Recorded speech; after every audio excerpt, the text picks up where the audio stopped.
சொல்லாத நிஜங்கள் உலகில் இருக்கலாம், தீர்வில்லாத நிஜங்கள் இல்லவே இல்லை. நிஜம் வெளியே வரும் நிஜங்கள்.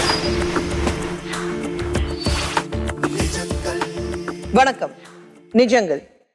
பசி வந்தா 10 பறந்துடும் சொல்லுவாங்க. ஒருத்தனுக்கு பசி இருக்கும்போது அவங்களுக்கு உணவு அளிக்கிறது மகத்தான சேவை. பொதுவா பர்த்டே பார்ட்டிஸ், கோயில் திருவிழா, கல்யாண ஃபங்க்ஷன் இந்த மாதிரி நேரத்துல தான் அன்னதானம் செய்யறது நம்ம பார்த்துருக்கோம். வருஷம் பூரா அன்னதானம் செய்ய முடியுமா? முடியும்னா சொல்லிட்டு சில பேர் இங்க வந்திருக்காங்க. அவங்கள சந்திப்போம். தமிழின் ஐம்பெரும் காப்பியங்களில் ஒன்றான மணிமேகலையில் உண்டிக் கொடுத்தோர் உயிர் கொடுத்தோரே என்றொரு அருமையான வரி அமைந்துள்ளது. வற்றாமல் உணவை அள்ளித்தருகிற அமுத சுரபி என்கிற பாத்திரத்தை மணிமேகலை பெற்றபோது தீவத்திலகை என்ற பெண் சொன்ன வார்த்தைகள் இவை. ஒருவரின் பசியை போக்க உணவு கொடுப்பது அவருக்கு உயிரையே கொடுப்பதற்கு சமம் என்பது இதன் அர்த்தம். இந்த வரிக்கு இன்றும் உதாரணமாக பலர் திகழ்கிறார்கள் என்பது தமிழ்நாட்டின் பெருமையாகும். என்னோட பேர் ராஜா சேதுமுரளி. கோயம்புத்தூர்ல குனியமுத்தூர் அப்படிங்கிற கிராமத்திலிருந்து வந்திருக்கேன். இந்த நிகழ்ச்சி நானா விருப்பப்பட்டு வந்திருக்கேன். நான் பேசக்கூடிய நிகழ்வுகள் எல்லாமே நிஜம். வணக்கம். வணக்கம் மேடம். நீங்க ஒரு அமைப்பு வச்சிருக்கீங்க, பசியார சோறு. பசியார சோறு. அந்த அமைப்பை பத்தி முதல்ல சொல்லுங்க. இந்த பசியார சோறு அப்படிங்கிற இந்த அமைப்பு கோயம்புத்தூர்ல அரசு மருத்துவமனையில் அனுமதிக்கப்பட்டிருக்காங்க இல்லையா? கேன்சர் வார்டு, பிரசவ ward, skin ward, ortho ward, TV ward, இந்த மாதிரி நோயால் பாதிக்கப்பட்டு அனுமதிக்கப்பட்டிருக்கக்கூடிய நோயாளிகளுக்கும் அவங்க கூட இருக்கக்கூடிய அட்டண்டன்ஸ்க்கும் நம்ம என்ன பண்றோம்னா ஒருவேளை உணவா மதிய நேரம் மட்டும் சமைச்சு கொண்டு வந்து கொடுக்குறோம் நம்ம வீட்டிலேயே. சரி. அது சோறு, ரசம், பொரியல் இது மட்டும் தாங்க தேவைப்படுது. சரிங்க. வீட்லயே சமைக்கிறீங்க? ஆமா, வீட்லயே சமைக்கிறோம் அப்படின்னா இதுக்கான பொருளாதாரத்துக்கான பணத்தை நம்ம கொடுத்துருவாங்க. சரிங்க. நம்ம ஆள் வச்சு வீட்டுல சமைச்சு அந்த ஒரு நேரம் மட்டும் கொண்டு வந்து கொடுத்துருவோம். வீட்டுல யார் யார் இருக்காங்க? நானும் அம்மாவும் மட்டும் தான் இருக்கோம். அம்மா வயதானவங்க. நீங்க கல்யாணமே வேண்டாம் சொல்லிட்டு இருக்கீங்க? ஆமா, திருமணம் நடந்தது. அதுக்கப்புறம் அதுக்கு மேல விருப்பங்கள் இல்லை, அதனால வெளியே வந்துட்டோம். ஓ சரிங்க. அதுக்கப்புறம் நீங்க தனியாவே வாழ்ந்துட்டு இருக்கோம். உங்களுடைய தொழில் ஒரு ஆட்டோ டிரைவரா இருக்கீங்க. ஆமாங்க. நீங்களும் நிறைய கஷ்டங்கள் பட்டிருப்பீங்க.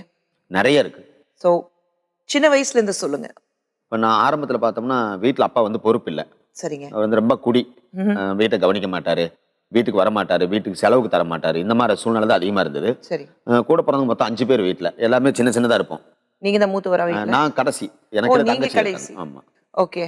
அப்ப அம்மா தான் ஏதாவது ஒரு கூலி வேலைக்கு போயிட்டு வந்துதான் எங்க எல்லாத்தையுமே பாத்துக்கணும். சரி. அம்மா கூலி வேலைக்கு போயிட்டு எப்ப அந்த வருமானம் வருதோ அப்ப சமைச்சாதான் சாப்பாடு, இல்லைன்னா அடுப்புல போனதான் தூங்கும். ஓகே. இந்த மாதிரி வலியும் வேதனையும் வீட்டுல சின்னதுலேருந்தே அனுபவிச்சோம். நல்ல சாப்பாடு இல்லை, நல்ல துணி இல்லை, நல்ல அரவணைப்பு இல்லை. இது ஒவ்வொரு நாளும் மனசை பாதிச்சது நிறைய. ஆரம்பத்துல இருந்து அந்த அளவுக்கு நீங்க கஷ்டப்பட்டிருக்கீங்க? நிறைய கஷ்டப்பட்டிருக்கோம். சாப்பாட்டுக்கெல்லாம் ஒவ்வொரு நாள் ரோட்ல எல்லாம் விழுந்திருக்கேன்.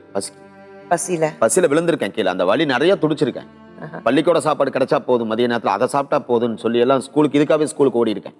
இந்த சாப்பாடு இல்லாதனுடைய வழிதான் நான் இன்னைக்கு இந்த சமுதாய பணிக்கு பேர் பசியார சோறுன்னு வச்சு இதை கையில் எடுத்து இவ்வளவு தூரம் கொண்டு போறதுக்கு காரணமே முதல்ல நான் சாப்பிடல, அழுது இருக்கேன். என்னன்னு கூட கேட்க எனக்கு யாருமே இல்லை, கேட்கல. இப்ப சமுதாயத்தால் ஒதுக்கப்பட்டதுனாலதான் இந்த சமுதாயத்துக்கு நம்ம ஏதாவது செய்யணும் அப்படின்னு நான் பசியில இருக்கும்போது இந்த சமுதாயம் என்னை எட்டி கூட பார்க்கல. நான் எதுக்கு சமுதாயத்துக்கு செய்யணும், நான் மட்டும் நல்லா இருந்தா போதும் அப்படி ஒரு மனசு உங்களுக்கு வந்ததே இல்ல? வரல. ஏன் வரல அப்படின்னா சமுதாயத்தால நம்ம புறக்கணிக்கப்பட்டோம். புறக்கணிக்கப்பட்டவங்களை மேலும் நாமளும் புறக்கணிச்சிடக்கூடாது அப்படிங்கிறனால அவங்களுக்கு ஏதாவது ஒண்ணு செஞ்சு நாம குறை சொல்ற மாதிரி நம்மள மத்தவங்க குறை சொல்லாத அளவுக்கு அவங்களுக்கு நம்ம ஏதாவது ஒண்ணு பண்ணணும். உங்க வீட்டிலே கூட பிறந்தவங்க 5 பேர் சொன்னீங்க. ஆமா. 5 பேர் இதுலயே இருக்காங்களா? இல்லைங்க, அவங்கவுங்க திருமணமாகி எல்லாம் அவங்கவுங்க வீட்டுல இருக்காங்க. ஆனா நீங்க டோட்டலாவே இதுல இறங்கி வேலை செஞ்சுட்டு இருக்கீங்க. வேலை செய்யறதை விட சேவை செஞ்சுட்டு இருக்கீங்க தான் சொல்லணும். ஆமாங்க. சரிங்க. வேற என்னெல்லாம் பண்ணுவீங்க இந்த அமைப்புக்கு அடிப்படை? இந்த பசியார சோறு அமைப்பு சார்பா ஒண்ணு உங்ககிட்ட சொன்ன மாதிரி சாப்பாடு சமைச்சு கொடுக்கறது, இன்னொன்னு கல்யாண விழா, காதணி விழா, திருமண விழா, நினைவு நாட்கள், இதுல எல்லாம் சாப்பாடு மீதமாகும். இப்போ தொடர்பு கொண்டு நான் கூப்பிடுவாங்க, இந்த மாதிரி சாப்பாடு மீதமா இருக்கு, நீங்க எடுத்துக்குவீங்களா அப்படின்னா. நான் சர்வீஸ் பண்ணிட்டு இருந்தா போக முடியாது, இல்லைன்னா கொண்டு கொடுக்க சொல்லுவோம். இந்த சாப்பாடு வாங்கினோம்னா நான் இருக்கிற கிராமங்கள்ல ரொம்ப முடியாத இடங்களை தேடி போய் அங்க இருக்கிறவங்களுக்கு இந்த சாப்பாடு கொடுப்போம். ஆமா. அப்ப என்னன்னா நகரத்துல இருக்கிறவங்க ஒரு சாதாரணமா கேரட் அல்வானா என்னன்னு தெரியும். ஆனா கிராமப்புறங்கள்ல ரொம்ப ரிமோட்டான ஏரியால அதை எப்படி இருக்குன்னு கூட தெரியாது. அப்ப இந்த சாப்பாடை கொண்டு போனா என்னோட ஆட்டை வெளியே தெரியாது, அவ்வளவு கூட்டம் சூழ்ந்துக்கும். இந்த சாப்பாடு கிடைச்சா போதும் அப்படின்னு. அப்போ அந்த முகூர்த்த நாட்களில் இந்த மாதிரி நேரங்களில் வந்து அதிகமாக ஃபோன் வரும், அதிகமாக சாப்பாடு கிடைக்கும். ஓடி ஓடி ஓடி ஓடி போய் அந்த மனிதர்களை சாப்பிட வைக்கணும். ஒரே இடத்துல மட்டும் கொடுக்க மாட்டோம். ம்ஹும். எல்லா பகுதிகளிலும் கொண்டு போய் கிராமங்களில் வீடு வீடாக கொடுக்கும். கிராமப்புற பக்கத்துல நீங்க போகும்போது சாப்பாடு கொடுக்குறீங்க. அவங்க வருஷம் வருஷம் இந்த மாதிரி வரோம், இது ஒரு நிகழ்ச்சி இருக்கும்போது, ஒரு பண்டிகை இருக்கும்போது, நீங்க சொன்னீங்க அந்த திருமணம் அந்த சீசன் இருக்கும் பாருங்க, ஆமா, அந்த நேரத்துல உங்களுக்கு எதிர்பார்த்துட்டு உட்காந்துட்டு இருப்பாங்களா? கண்டிப்பா எதிர்பார்த்துட்டு இருப்பாங்க. இன்னைக்கு இந்த ஆட்டோ வருமா, கடவுளை இன்னைக்கு கொண்டு வந்து தருவாரா, இன்னைக்கு இந்த சாப்பாடு கிடைக்குமான்னு எதிர்பார்த்துட்டு இருப்பாங்க.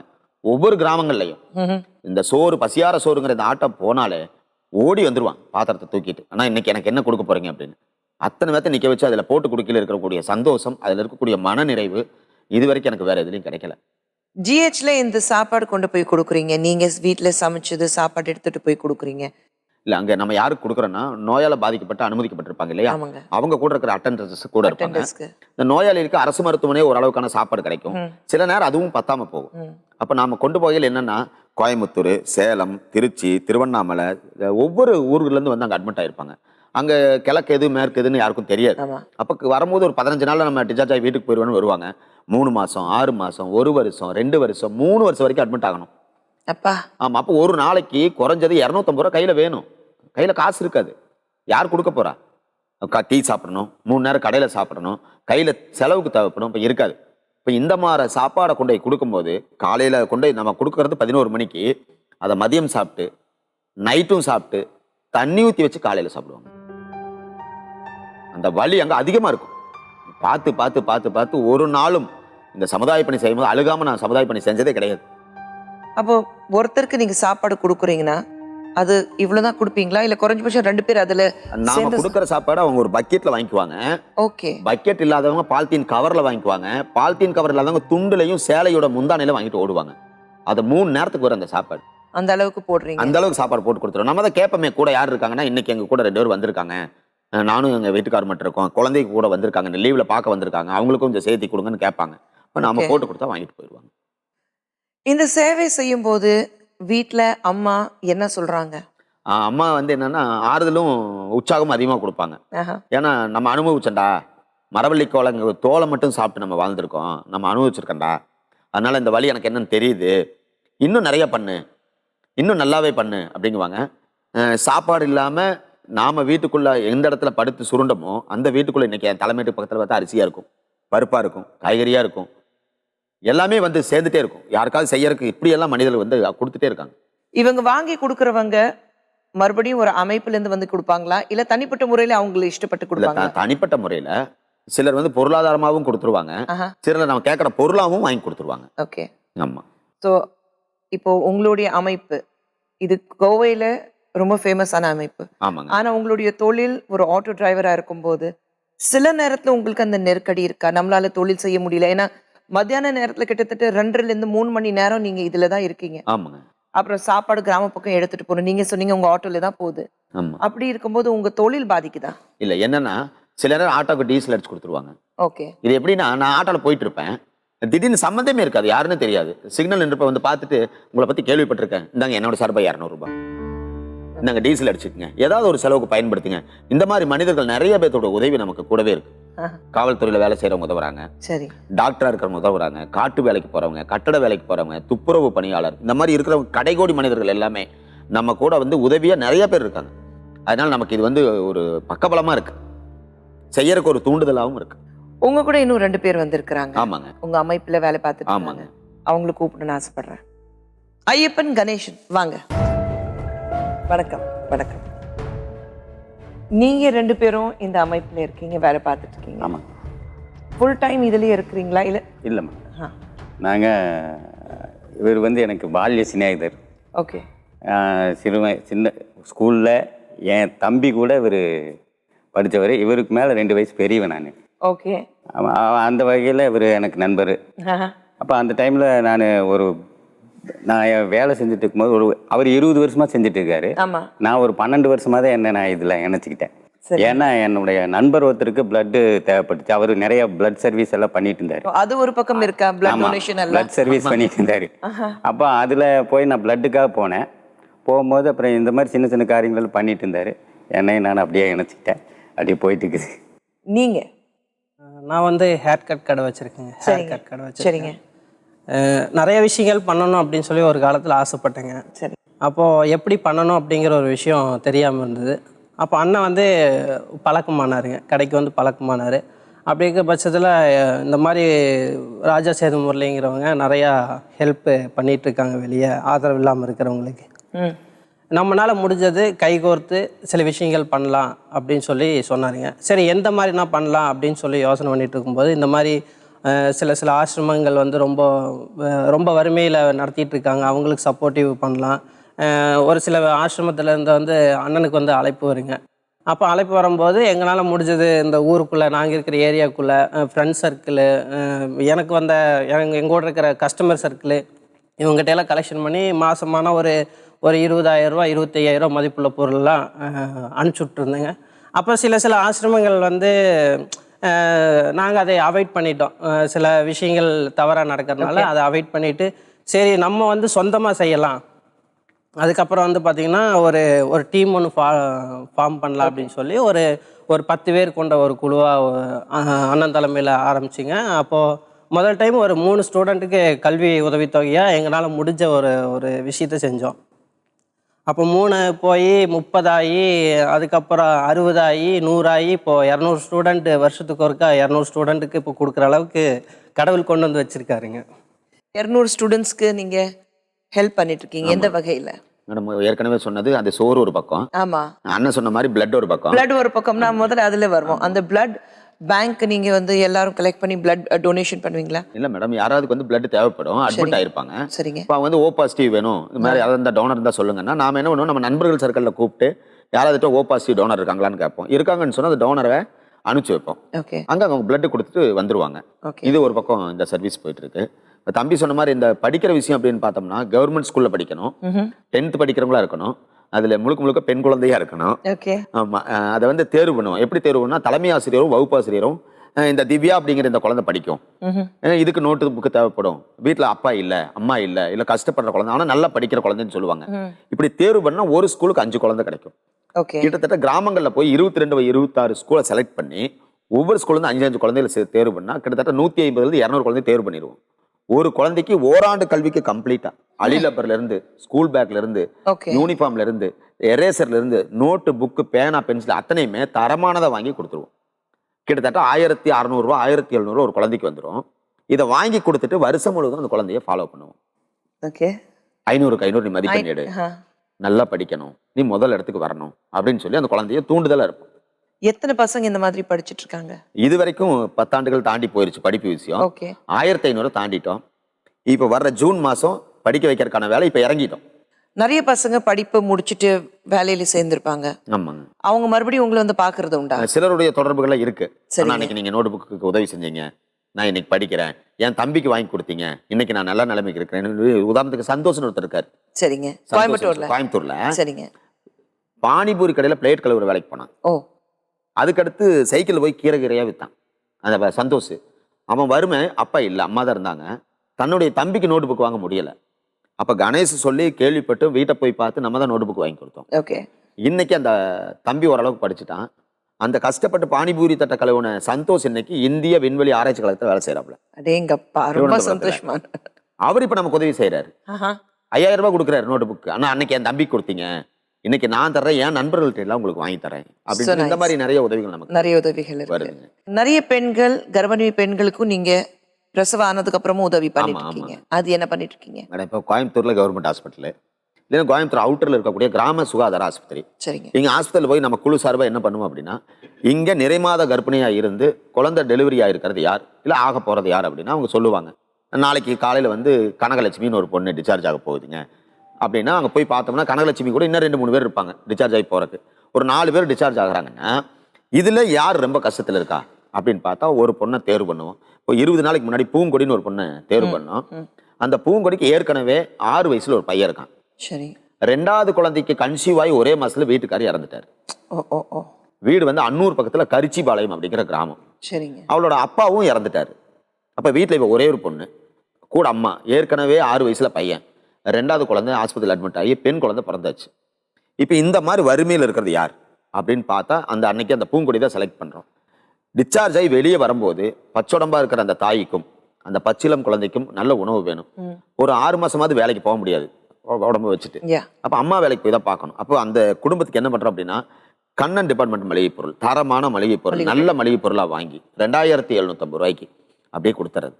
அப்போ அந்த குழந்தை கொண்டு அந்த தாய் வீட்டுக்கு போகும்போது மளிகை பொருளோட மகாலட்சுமியோட வீட்டுக்கு போவோம், கொடுத்துருவோம். அப்போ நல்ல சாப்பாட்டுக்கு இருக்கு, சமுதாயம் நம்மளை வந்து ஒதுக்கலை அப்படிங்கிறத நாம அங்கே செஞ்சிருவோம். இந்த 2750 ரூபாய்க்கு மளிகை பொருள் வாங்கி தரோம் இல்லையா, இதுக்கு வந்து 42 மளிகை பொருளை லிஸ்ட் போடுவோம். ஓகே. 100 கிராம் மஞ்சத்தூள், 100 கிராம் கடுகு, 100 கிராம் சீரகம், 1 கிலோ உப்பு, 10 கிலோ அரிசி, 1 கிலோ துவரம் பருப்புன்னு லிஸ்ட்டை போட்டால் ஒவ்வொருத்திட்டியாக போவோம். அண்ணா இந்த மாதிரி லிஸ்ட்டுண்ணா நீங்கள் எதாவது வாங்கி கொடுங்கண்ணா. 100 கிராம் மஞ்சத்தூள் 18 ரூபா, ஒரு பெரிய காசு இல்லை, நான் வாங்கி தரேன். நான் கடுகு வாங்கி தரேன், நான் உப்பு வாங்கி தரேன். ஒவ்வொருத்தராக ஒவ்வொரு பொருளாக வாங்கி தருவாங்க. இந்த பொருளாக சேர்த்து தான் கொண்டு போய் நாம அவங்களுக்கு கொடுக்குறோம். ஆனா எந்த விளம்பரமும் இல்லாம நம்மளால முடிஞ்ச அளவுக்கு என்ன உதவி பண்ண முடியும் இந்த சமுதாயத்துக்கு நீங்க பண்ணிட்டு இருக்கீங்க. ஏன் அந்த விளம்பரம் தேடி போகணும்னு ஆசை உங்களுக்கு வரல? மேடம், அது விளம்பரமாக தேடி போய் செய்யுங்க தோண மாட்டேது. சர்வீஸ் பண்ணணும், கண்ணுக்கு முன்னாடி பார்த்துறோம். பூங்கொடி மாதிரி எத்தனையோ பேர்த்த பார்க்குறோம். ஏன் உதவி செஞ்சுட்டு போயிடலாமே, இதை போய் விளம்பரப்படுத்தி 4 பேத்துக்கு தெரிஞ்சு அப்படி வேண்டாமே. பத்திரிக்கையில் வரணும், எல்லாருக்கும் தெரியணுங்கிறத விட நாம் செய்யறது கடவுள் கொண்டு போயிடுவார். அவருக்கு தெரியும் இந்த வழி எப்படி கொண்டு போகணும்னு தெரியவாரு. அது கொண்டு போனதுனால தான் இன்னைக்கு உங்க பக்கத்தில் உட்காந்துருக்கோம். சரி, இன்னைக்கு நீங்க பேசிட்டு இருக்க காரணம் என்ன, நாங்க செய்யற விஷயம் தெரிஞ்சுக்கிட்டானே இல்லையா? கண்டிப்பா. அதுதான் உண்மை. எந்த ஒரு விளம்பரம் தேடாம நம் மனசுக்கு நிம்மதியா இருக்குங்கிறதுக்காக மற்றவங்களுக்கு சேவை செய்யறவங்கள எத்தனை பேர் இருக்காங்க இந்த உலகத்துல? நம்ம தமிழ்நாட்டிலேயே தேடி போனாக்கா நிறைய பேர் இருப்பாங்க. ஆனா முன்னாடி வர்றது இல்லை. அவங்கள பத்தி என்னென்ன நல்ல விஷயங்கள் இந்த சமுதாயத்துக்கு பண்ணிட்டு இருக்காங்க, நல்ல பணிகள் சேவைகள் பண்ணிட்டு இருக்காங்க, அது பத்தி தெரியாம போகுது. இந்த நிஜங்கள் நிகழ்ச்சி மூலமா வெளிச்சத்துக்கு அவங்கள கொண்டு வரணும்னு ஒரு சின்ன முயற்சி. நம்ம மத்தியில நாகராஜ் அவர்கள் இருக்கிறாரு. வணக்கம். வணக்கம். நீங்க ஜோலார்பேட்டையில இருந்து வந்திருக்கீங்க? ஆமாம், ஜோலார்பேட்டிலேருந்து வந்திருக்குங்க. சரிங்க. நிறைய பணிகள் நீங்க பண்ணிட்டு இருக்கீங்க, அந்த சேவைகள் நிறைய பண்ணிட்டு இருக்கீங்க. ஆமாங்க. ஆனா உங்களுடைய ஆரம்ப காலத்துல இருந்து வருவோம். ஆரம்ப காலத்தில் பார்த்தீங்கன்னா நான் வந்து எங்கள் அம்மா வந்து கூலி தொழிலாளிங்க. சரிங்க. விவசாய கூலி தொழிலாளி. சரிங்க. இன்னைக்கு போயிட்டு வேலை செஞ்சுருந்தாங்கன்னா அந்த உணவை எடுத்துகிட்டு வந்து மறுநாள் சமைச்சு போடுவாங்க. அந்த மாதிரி நிலைமையில தான் இருந்தோம். சரிங்க. அப்பா வந்து கலக்கா வியாபாரம் பண்ணியிருந்தாரு. சரிங்க. ஜங்ஷன் மார்க்கத்தில் கலக்கா உட்டை வச்சு பண்ணியிருந்தாரு. அவர் வந்து குடும்பத்துக்காக செலவு எதுவும் பண்ண மாட்டார். Okay. சம்பாதிச்ச பணத்தை அவரே செலவு பண்ணிடுவார். ஓ, ஸோ அவ்வளோ கஷ்டத்துல இருக்கும்போது பசி, பட்னி, வலி இது எல்லாமே பார்த்துருக்கீங்க? நிறைய பார்த்துருக்கேன். ஒருவேளை சாப்பாட்டுக்கு நிறைய சாதம் கிடைக்குமான்னு அலைஞ்ச காலமெல்லாம் நிறைய இருக்குது. ஓ. நான் ஒரு மாதத்துக்கு ஒரு முறை தான் ஒயிட் ரைஸே பார்ப்பேங்க. இதெல்லாம் வந்து கம்மங்கூழ் இந்த மாதிரி தான் பண்ணி போடுவாங்க. ஏன்னா அவங்களுடைய தகுதி அவ்வளோதான். எங்கள் அம்மாவோட தகுதி உழைச்சி சம்பாரிச்சு அது மூலயமா போடுவாங்க. சரி. யார் வீட்லேயும் போயிட்டு சாப்பாடு போடுங்கன்னு கெஞ்சி போக மாட்டோம். நாங்கள் துவக்க காலத்தில் அப்படி இருந்தோம். அப்புறம் என்ன படிக்க வைக்கணும்னு முயற்சி பண்ணாங்க. சரிங்க. 3 பேருமே படித்தோம். சரிங்க. எங்கள் அண்ணன் 9வது படித்தார், நானும் ஒரு 8வது வரைக்கும் படித்தேங்க. இன்னொரு அண்ணன் வந்து 7வது படித்தார். சரி. என்னை லாஸ்ட் வரைக்கும் படிக்கணும்னு முயற்சி பண்ணாங்க. நான் வந்து படிக்காமல் வெளியூருக்கு ஓடிட்டேன். ஏன்? பசி கொடுமை படினாங்க, பசியில் எங்கே படிப்பு வரப்போகுது அப்படிங்கிறதுனால வெளியூருக்கு ஓடிட்டுங்க. அப்போ நான் ஹோட்டலில் போயிட்டு வேலை செஞ்சேங்க. அங்கே நல்ல சாப்பாடு. என்ன வயசு அப்போ உங்களுக்கு? அப்போ வந்து 15 வயசுக்குள்ள. ஓகே, 15 வயசுக்குள்ள இருந்தீங்க. சரி. அங்கே போயிட்டு அங்கே நிம்மதியான சாப்பாடு, 3 வேலையும் நல்ல திருப்திகரமான சாப்பாடு. ஓகே. வீட்டு ஞாபகமே வரல. 2 வருஷம் வரைக்கும் தொடர்ச்சி அங்கேயே வேலை செஞ்சு அங்கே இருக்கிற வேலையெல்லாம் கற்றுக்கிட்டேன் 2 வருஷத்துலேயே. சரிங்க. 2 வருஷத்துல கற்றுட்டு வந்து இந்த ஜோலார்பேட்டில் வந்து ஒரு சின்ன டீ கடை ஒன்று வச்சேன். சரி. டீ கடை ஓரளவு. திரும்பி ஜோலார்பேட்டை 2 வருஷம் கழிச்சு வந்தீங்களா? ஆமாம், 2 வருஷம் கழிச்சு. 2 வருஷத்துக்கு அப்புறம் தான் அம்மா ஞாபகம் வந்ததா? அது வரைக்கும் வந்து ஞாபகம் வருங்க, அழுவேன். ஆனால் போகக்கூடாதுன்னு மாத்திரம் இருப்பேன். சரி. அவங்களுக்கு ஒரே இன்பம் அதிர்ச்சி, அம்மாவுக்கு கிடைச்சா போதும்னு. ஏன்னா டெய்லி வந்து இருந்துக்கிறாங்க எங்கள் அம்மா. அதெல்லாம் நினச்சா போட அளவு. ஏன்னா குழந்தைங்க என்ன வயசு இருந்தாலும் பெத்த தாய் அப்படி விட்டுட்டு போகும்போது பையன் திரும்பி வந்துட்டு, அதுவும் கடைக்குட்டினீங்க, திரும்பி வந்துட்டு அது போதும் இருக்கும் தாய்க்கு. ஆமாம். ஸோ வந்ததுக்கு அப்புறம் நீங்க ஒரு சின்ன டீ கடை ஆரம்பிச்சீங்க? டீ கடை ஆரம்பித்தேன். அதில் வந்து ஓரளவுக்கு வருமானம் இருந்தது. சரிங்க. அண்ணன் வந்து பீடி வேலை செஞ்சிருந்தாரு. சரிங்க. இன்னொரு அண்ணன். நான் இப்படி போயிட்டு இருந்தபோது இன்னொரு அண்ணன் வந்து அப்போ தான் புதுசாக பார்டர் போலீஸுக்கு செலெக்ஷன் ஆகி போயிட்டு இருந்தார். சரிங்க. அவர் அப்படி போயிட்டாரு. நான் இந்த டீ கடை வச்சேன், ஓரளவுக்கு வருமானம் வந்துச்சு. அப்புறம் ஹோட்டலில் ஆரம்பித்தேன். ஓகே. அதில் இன்னும் கொஞ்சம் அதிகமாக வருமானம் இருந்துச்சு. ஜங்ஷன் மார்க்கத்தில் வச்சேன். ஓகே. அங்கே ஜங்ஷன் மார்க்கத்தில் நான் வைக்கும்போது பார்த்தீங்கன்னாக்கா அந்த காலத்தில் வந்து கேரளா, கர்நாடகா எல்லா ட்ரெயினும் வந்து ஜோலார்பேட்டில் நிற்கும். ஆமாம். ஏகப்பட்ட ட்ரெயின் நிற்கும். பார்த்தீங்கன்னா ஒரு 160 ட்ரெயினும் என்னவோ அங்கே நிற்கிற சுச்சுவேஷன். நிறைய ஜனங்க வருவாங்க. இந்த மனநிலை பாதிக்கப்பட்டவங்க எல்லாம் பாத்தீங்கன்னா அங்க இறக்கி விட்டு போயிடுவாங்க நிறைய பேர். ஓ ஓகே. எல்லாரும் நினைச்சிட்டு இருப்பாங்க இவங்க தவறி தான் வராங்கன்னு. ஆனா நிஜம் அது கிடையாதுங்க. அவங்களே இறக்கி விட்டு போயிடுவாங்க. யாரோ ஒரு சிலர் தவறியும் வருவாங்க. ஓகே. அந்த மாதிரி சுச்சுவேஷன்ல அவங்க அப்படியே நடமாட்டி இருப்பாங்க. ஏன் அப்படி அங்கேயே விட்டுட்டு போயிடுறாங்க? லாங்கில் வந்து விட்டு போயிட்டாக்க திரும்பி அவ்வளோ ஈஸியாக வரமாட்டாங்க ஓகே. அப்படின்றதுனால. ரொம்ப லாங்கில் இருந்துக்கிறவங்க, மொழியே தெரியாதவங்க, என்ன மொழின்னே தெரியாது அவங்களுக்கு, ஒரு தெரிஞ்ச மொழியெல்லாம் வந்து மனநிலை பாதிக்கப்பட்டவங்களுக்கு மொழியே கிடையாது. மொழி கிடையாது. அவங்க வந்து அங்கே இறங்கிடுவாங்க. இறங்கிட்டு அப்படி பார்த்தீங்கன்னா ஒவ்வொரு நாளும் ஒரு 20 புதுமுகமாவது வரும். ஓகே. அவங்கவுங்க வித்தியாசமான ஒரு கோணத்தில் அவங்கள பார்க்கலாம். அவர் மிலிட்ரி நட போட்டுன்னு இருப்பார். ஒரு சிலர் பார்த்தீங்கன்னா திடீர்னு சல்யூட் அடிப்பார். இந்த மாதிரி பல வகையான மனநிலை பாதிக்கப்பட்டவங்க. அந்த துவக்க காலத்தில் நான் அங்கே அந்த இடத்துல கடை வச்சதுனால என்ன ஆச்சுங்கன்னா, அந்த இடத்துல கடை வச்சதுனால அப்படி வந்துட்டு இருப்பாங்க வீதியில் அவங்க வந்துட்டு இருக்கும்போது பார்த்தீங்கன்னாக்கா சட்டையெல்லாம் கிழிஞ்சு இருக்கும், உடம்பெல்லாம் ரணமாகி இருக்கும். இப்படி இருக்கிற சுச்சுவேஷனில் அவங்கள வந்து ஒரு கடையாக நின்றாங்கன்னா எல்லாரும் துரத்த தான் செய்வாங்க. ஏன்னா தன்னுடைய வியாபாரம் கெடும் அப்படின்றதுக்காக துரத்தி அடிச்சிருவாங்க. அந்த வீதியில் வந்துட்டு போகும்போது சட்டை கிழிஞ்சு இருக்கிற டைமில் பார்த்தீங்கன்னாக்கா அவங்க ஒரு துணி வேணும்னு ஒரு ஜவுளி கடையில் போயிட்டு நின்று கேட்க மாட்டாங்க. அப்படியே போயிட்டே இருந்தாங்கன்னா மருந்து வேணும்ட்டு அவங்க ரணமான உடம்புக்கு மருந்தும் கேட்க மாட்டாங்க. ஆனால் ஒரு உணவு கடை பார்த்த மாத்திரம் அங்கேயே நின்றுவாங்க அவங்க. அது அடிக்கடி நடக்கும், நான் பார்ப்பேன். என் கடையான வந்து அப்படி நின்றுவாங்க. உணவு தயாரிக்க மனநிலை பாதிக்கப்பட்ட ஒரு மனுஷனாக இருந்தாலும் உணவு பசின்னு வந்துட்டா அவங்களுக்கு இது உங்களுக்கு தேவைன்றத வந்து உணர்த்தக்கூடிய ஒரே விஷயம் பசி மட்டும்தான். பசி வந்தாக்க உணவு நமக்கு தேவைன்னா அந்த உணவை பார்த்த உடனே அங்கேயே நின்றுறாங்க. அப்படி நிற்கிற போது சரி இவங்களுக்கு உணவு கொடுத்துட்டாரு போயிடுறாங்க. கொடுக்கலன்னா வரவர்னா கூட அங்கேயே நின்றுறாங்க. அதனால நான் அது அவங்களுக்கு முதல்ல கொடுக்க ஆரம்பிச்சேன். அது துவக்க காலத்துல அவங்க தான் என்ன இந்த இதுக்கு உட்படுத்தியது, இந்த தானத்துக்கு.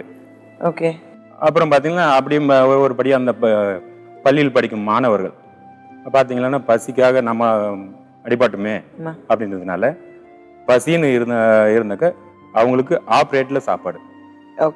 மாணவர்கள் எல்லா மாணவர்களுக்குமே வந்து இப்போ 2 சப்பாத்தி சாப்பிட்றாங்கன்னா 25 ரூபாய் ஆகும். என்கிட்ட 10 ரூபாய் கொடுத்துட்டாக்க 2 சப்பாத்தி சாப்பிட்டு போயிட்டே இருப்பாங்க. அப்போ பார்த்தீங்கன்னா ஒரு 100 மாணவர்களுக்கு ஒரு நாளைக்கு ஃபுல்லாக வந்து சாப்பிடுவாங்க. அதில் உங்களுக்கு வியாபாரத்தில் நஷ்டம் இல்லையா? நஷ்டம் இல்லைங்க. நஷ்டம் இல்லை. சரி. கிடைக்கிற லாபத்தில் என்னுடைய குடும்ப தேவை போக மீதம் இருக்கிறத வந்து ஏழைங்களுடைய பசியை போக்குறதுக்காக பயன்படுத்தலாம் அப்படின்றதுக்காக பண்ணேன்.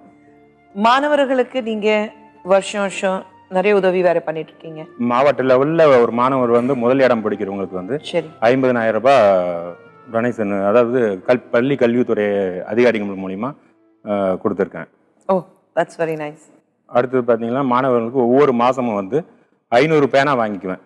என்னுடைய வருமானம் என்ன ஸ்டேஜில் இருக்குதோ அது மாதிரி கொஞ்சம் வருமானம் அதிகமாக வந்தாக்க நல்ல பேனா வாங்கி கொடுப்பேன். வருமானம் கம்மியாக இருந்தாக்கா அந்த மாதம் ஒரு 5 ரூபா பேனா இப்படி எல்லாம் வாங்கி எடுத்துட்டு போய் கொடுத்துருவேன். அவங்க இது மாசம் பண்ணிட்டு இருக்கேன். முதியோர்களுக்கு காலையிலேருந்து 11 மணி வரைக்கும் குறைந்தபட்சம் 100 பேருக்கு இலவச உணவு, முழுக்க இலவசமே. காலையில டிஃபன். ஆமா, அது முழுக்கவே இலவசம். சரி. அது போக இந்த ஜங்ஷன் மார்க்கத்தில் பாத்தீங்கன்னா மனித கழிவுகள் எல்லாம் சுத்தம் பண்ணுவாங்க பெண்கள். ஆமா. வயசானவங்க அவங்களுக்கு பாத்தீங்கன்னா தினக்கூலியா தான் செயல்பட்டு இருக்காங்க. அவங்களுக்கு பாத்தீங்கன்னா 120 ரூபாய் 30 ரூபாய் தான் சம்பளமே தராங்க. ஓகே. அவங்க எங்கிட்ட வரும்போது ஒரு அம்மா வந்து இலவசமாக உணவு கேட்டாங்க. என்னம்மா செய்யறேன்னு இந்த மாதிரி பண்ணுறேங்க. அந்த மனிதர்களுக்கு வந்து நிறைய சம்பளம் கொடுக்கணுங்க. அப்புறம் நான் அவங்களை கூப்பிட்டு விசாரிச்சு இந்த மாதிரி ஒருவேளை உணவு உங்களுக்கு நீங்கள் வாங்கிங்க. ஒரு 25 பேர் வேலை செய்கிறாங்க அந்த ஜங்ஷனுக்குள்ள ஜோலார்பேட் ஜங்ஷனுக்குள்ள அந்த மாதிரி 20 பேர் வேலை செய்கிறாங்க. அந்த 20 பெண்களுக்கு நீங்கள் 20 பெண்களுக்கும் வந்து சராசரி பெண்கள் தான் அங்கே அதிகமாக வேலை செய்கிறாங்க. அவங்களுக்கு ஒரு 10 ரூபாய் சார்ஜில இருந்து வராங்க. அவங்க வாணியம்படி, ஆம்பூர், இந்த திருப்பத்தூர்ல இருந்து அதுக்கே 10 ரூபாய் 20 ரூபாய் போயிடும். ஒருவேளை டிஃபன் சாப்பிட்டாங்கன்னா ஒரு 30 ரூபாய் போயிடும். மீதி இருக்கிறது 90 ரூபாய். மீதி என்ன பண்ண முடியும் அதை வச்சுன்னு அப்படின்றதுனால அந்த ஒருவேளை உணவை வந்து நான் உங்களுக்கு கொடுத்துட்றேன் அப்படின்னு சொல்லிட்டு மொத்த பேரையும் வர சொல்லிட்டுருங்க அப்படின்ட்டு இப்போ 2 வருஷமா அது ரீசனா ஒவ்வொரு வருஷமா ஏதாவது ஒன்று எக்ஸ்ட்ரா பண்ணிட்டு இருங்க. அடுத்தது அரசு பள்ளியில் படிக்கும் மாணவர்களுக்கு மட்டும் இலவச டியூஷன் நடத்துறேன். 10th-க்கும் இதுக்கும் 2 வாரம் இலவச டியூஷன். மேல் மாடியில் ஹோட்டலுக்கு மேலே ஒரு மாடி இருக்கு. அதில் 2 வாத்தியர் சயின்ஸ் மேக்ஸ் மாத்திரம் எடுக்கிறதுக்கு சொல்லி அந்த மாணவர்களுக்கு வந்து இலவச டியூஷன் தரலாம். ஏன்னா டியூஷனுக்கு 1000 ரூபாய் கொடுத்து படிக்க முடியாத பிள்ளைங்க எல்லாம் நிறைய இருக்காங்க. அதனால வந்து அந்த டியூஷன் செலவை நாமளே ஏற்றுக்கிட்டு. பட் சயின்ஸ் மேத்ஸ் அதுதான் ரொம்ப எக்ஸ்பென்சிவா இருக்கும். ஆமா. மாஸ்டர்ல வரும்போது அவங்களும் இலவசமா வேலை செய்யறாங்களா இல்ல அவங்களுக்கு நீங்க சம்பளம் கொடுப்பீங்க? 10,000 ரூபாய் சம்பளம் தரேன் மாசத்துக்கு. ஆமா, 2 பேருக்கு 5,000 ரூபாய். 5,000 ரூபாய் 5,000 ரூபாய் அவங்களுக்கு மாசத்துக்கு நீங்க கொடுக்குறீங்க. ஆமா. ஆனா இது எல்லாமே நீங்க வெளியில உதவி வாங்காம உங்களுக்கு என்ன வருமானம் இருக்கோ அதுல மட்டும் தான் செஞ்சுட்டு இருக்கீங்க? ஆமாங்க. அதுக்கு காரணம் வந்து என்னோட உழைப்புல இருந்து கொடுக்கறதுல எனக்கு ஒரு சந்தோஷம். அடுத்தவங்களோட காசை கொடுத்து செஞ்சாக்க அது வந்து எனக்கு கொஞ்சம் சரியா தெரியலைங்க. அது உங்க மனைவி கல்யாணத்துக்கு அப்புறம் வர வருமானத்துல நம்ம குடும்பத்தை தான் நான் பாத்துக்கணும், நமக்காக தானே சமைச்சு வைக்கணும், நம்ம பசங்க படிக்க வைக்கணும், நம்ம பசங்களுக்கு ஏதாவது நாளைக்கு ஃபியூச்சருக்கு சேர்த்து வைக்கணும், அப்படி பண்ணாம உங்களோட சேர்ந்து இதுல வேலை பார்த்துட்டு இருக்காங்களா? ஆமாங்க. அவங்க வந்து பாத்தீங்கன்னா துவக்க காலத்துல அப்ஜெக்ஷன் பண்ணாங்க. சரி. ஏங்க நம்ம வருங்காலத்துக்காக சேர்த்தாம இப்படி எல்லாம் வேஸ்ட் பண்ணுறீங்களேன்னு கேட்டாங்க. துவக்க காலத்துல நான் இன்னும் அண்ணன் தம்பிங்க கிட்ட சம்பாரிச்சு கொடுத்துருவேன். சரி. எல்லா காசும். கல்யாணம் ஆன பின்னாடி எல்லாம் ஒன்னா தான் இருந்தோம். சரி. 3 அண்ணனுங்க. எங்க குடும்பம் வந்து ஒற்றுமையா இருக்கணும், யாராலையும் பிரிக்க கூடாது அப்படின்ற காரணத்துக்காக நாங்க 3 பேருமே வந்து ஒரே ஃபேமிலியில பெண் எடுக்கணும்ட்டு ஒரு பேசி முடிவு பண்ணோம். நம்மள வந்து வெவ்வேறு இடத்துல இருந்து யாராவது வந்தா பிரிச்சிருவாங்க, அதனால வந்து நம்ம இப்படியே ஒற்றுமையா வந்துடலாம், ஒரே வீடு கட்டி ஒரே குடும்பமா அப்படியே இருந்துடலான்ட்டு நடந்துச்சுங்க. எனக்கு வந்து லாஸ்ட், எங்க ஒய்ஃப் வந்து லாஸ்ட், எங்க அண்ணனுக்கு இன்னொரு பெண்ணு. ஒரே குடும்பத்துல இருந்து எந்த குடும்பத்துல 3 பெண்கள் இருக்காங்களோ அவங்க அதுதான் நீங்க கல்யாணம் பண்ணீங்க. ஆமா.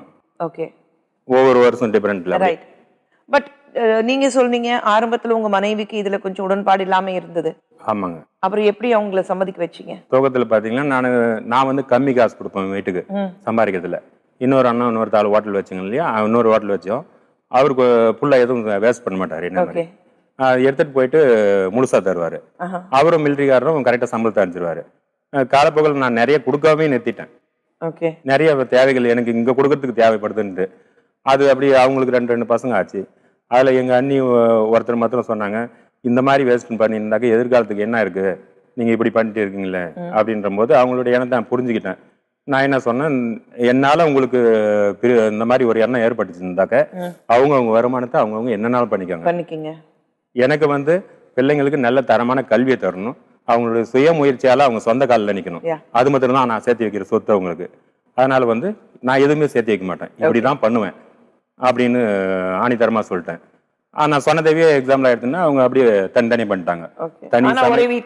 இன்னும் ஒரு ஒன்னதான் 3 பேருக்கு சமையல் தனித்தனியா இருக்கு, தனித்தனி சமையல், அவங்க வருமானத்தை என்னன்னாலும் பண்ணிக்கலாம். சரி அப்படின்னு. ஆனா எல்லாமே ஒற்றுமையா தான் இருக்கும். அவங்க சொத்து பத்தெல்லாம் வாங்கியிருக்காங்க. இந்த 28 வருஷத்துல நான் இன்னும் 1 சென்ட் இடம் கூட வாங்கல. இருக்கிறது கொடுத்துட்டீங்க? எல்லாம் கொடுத்துட்டே இருப்பேன். 20 வருஷத்துல தனக்கு 1 சென்ட் கூட நான் சேர்த்து வைக்கல. ஆனா நான் சம்பாதிச்சது எல்லார்கிட்ட இருந்து வாங்கின அந்த நல்ல பேரு, அந்த பிளெஸிங்ஸ், அது மட்டும் தான் நான் சேர்த்து வச்சிருக்கேன். நாகராஜோட மனைவி நம்ம மத்தியில இருக்காங்க. வணக்கம்.